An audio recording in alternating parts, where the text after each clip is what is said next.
everyone. A pretty cool thing happened in the lives of the Deshutters this weekend, and it's something that I want to share with you. So, cue the video. The youngest Deshutter learned to ride her big kid bike without training wheels, which in itself is a pretty big deal. But the whole experience left me reflecting and made me think of a few things that I'd like to share with you about this experience. The first being that it really is a silver lining of us being quarantined and my family not having 15 things to do every weekend. The second is that I learned a little bit more about adapting when things don't go quite as I plan them to. So if you haven't already figured this out from my talks earlier this semester, I'm a bit of a planner and an in-control type of person. I like to have everything set out. So at Christmas this last year, I decided that my daughter was going to learn how to ride a bike without training wheels. And so I bought her a bigger bike. Not at her request. I bought her a bigger bike. I refused to buy one with training wheels. And I did quite a bit of research and watched a lot of YouTube videos, and I was determined that she was going to get this bike for Christmas, and by January she was going to be riding without training wheels. Needless to say, she was not about that plan at all. She had no interest in it, and the couple of times that I pretty much forced her to go out and practice, it ended in a lot of frustration on both ends.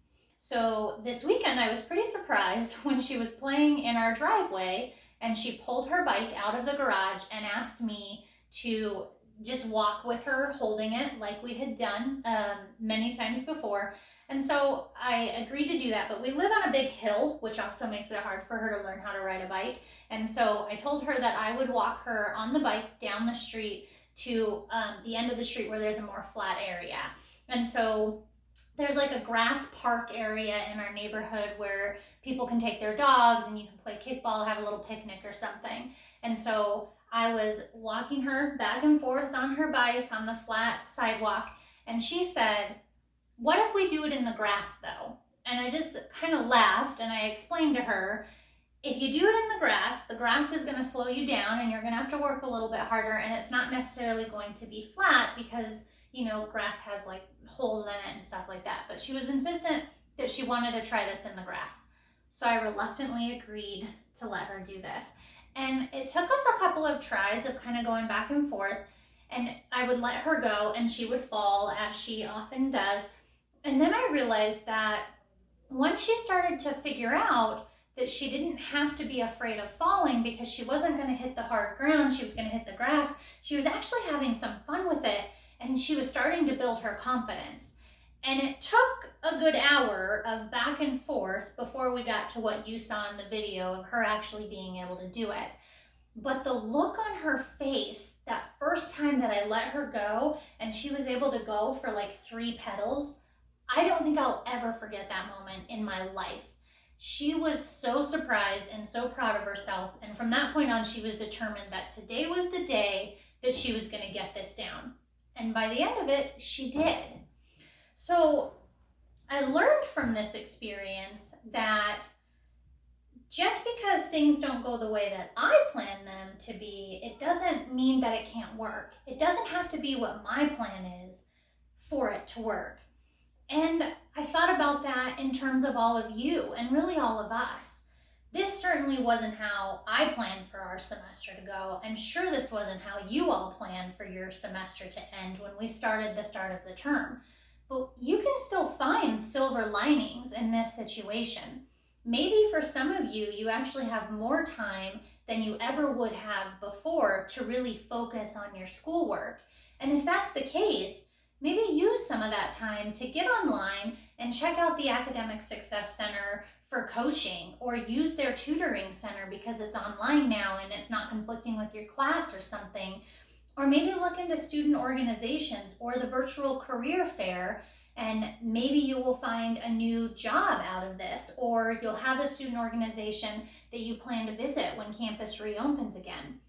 Or maybe you'll build a lifelong friendship with someone that you maybe would never have spoken to before, because in our Discord chat, you now know that they play the same game you do, and you'll start a conversation from that, and years down the line, maybe they're going to be in your wedding or something.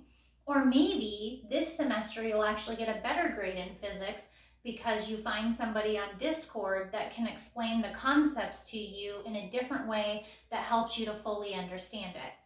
The bottom line is that it really is up to us what we make of this.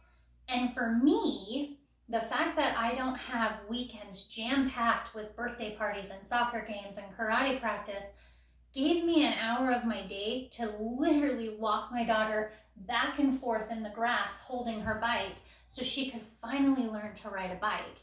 And I know for her, when she looks back on this, she's probably going to remember that she was stuck inside and couldn't hang out with her friends, but she's also very likely going to remember that moment when she first got those couple of pedals, and she's going to remember that her mom was a part of that and that I got to be there for it. And that's pretty incredible.